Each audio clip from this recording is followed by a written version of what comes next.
Eh, kain tayo.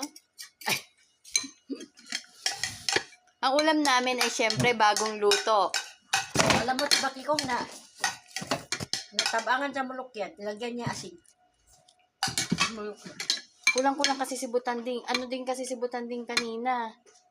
Para siyang lango. Siya yung, sabi niya, ano pa kulang. Sabi ko, ito.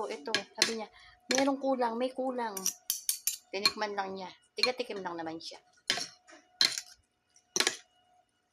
Hindi madali lang naman kasi lutuin ng mulukiya. Kahapon, bago dumating ng tita nila, susumbong na si ate sa OIC. Ano sinusumbong? Regarding doon sa ginagawa ng anak niya. Tapos yung ate galit na galit. May ugali kasi din siya pag kumakain, hindi siya sumasabay. Parang iba siya. Matagal nang ganyan kasi. Hindi. Sabi nga ni, ang pagkaintindi ko kanina, Uy, naligo naman kami. ate, ano sasabihin mo? Hindi kayo naliligo. Excuse me. Ate, kahit gabi naliligo ko, alam mo yan. Naliligo kami.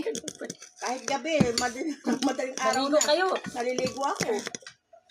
Tapos, Naliligo. sinusumbong na niya yung problema dun Oo, sa... yung problema sa ate niya nagsasabi. Kaya yung ate, syempre, nagagalit. Kumbaga, syempre, family problem, sinishare niya para alam niya, di ba?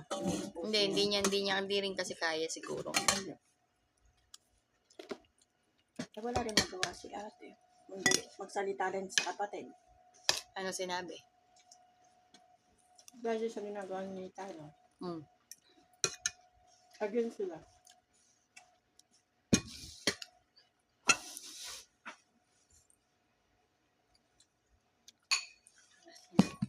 Tapos, lahat ng pamilya nandiyan, nasa labas yan, nandun sa loob. Dati hindi naman din ganyan, di ba? Tapos halak ka nakas ang tawa niya. Yung parang pipilig ka katukin ng nanay. Eh, wala tayong magagawa kasi dyan. Eh, lababo. Wala tayong magagawa kasi Kasi katulong lang tayo. Amo sila. Hayaan mo sila. tama. Wala na tayo dyan. Correct. Labas tayo dyan. Ano ba yan, Ate Weng? Lagi ako nagkaba. Ewan ko sa'yo. Ayoko nang kumain. Ayun, umalis siya. Sabi ko sa kanya, ano ka ako nangyari? Hindi siya kumikibok. Hindi wala pa siyang balak